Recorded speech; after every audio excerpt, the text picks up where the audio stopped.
Hi, and welcome to Next.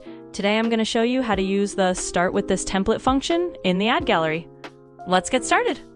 You can use Start with this template to streamline your ad creation, quickly make new iterations, and increase productivity. First, navigate to the ad gallery and find an ad you like.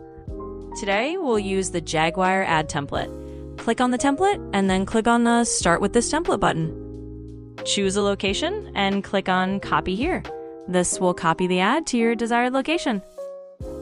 Now you can start switching the assets. We'll need one main media video, 4 assets for the carousel, and also a background image.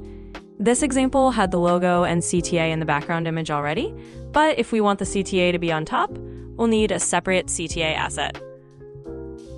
We downloaded some images and the video to create a Rolex mockup from the template.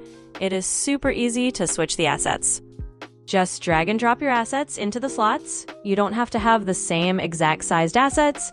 You can scale and crop them in the platform. If you're happy with the result, click on Preview.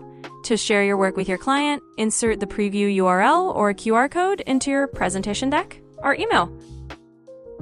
If you need any help, feel free to reach out using the chat icon in the bottom right-hand corner or send an email to support@next.com.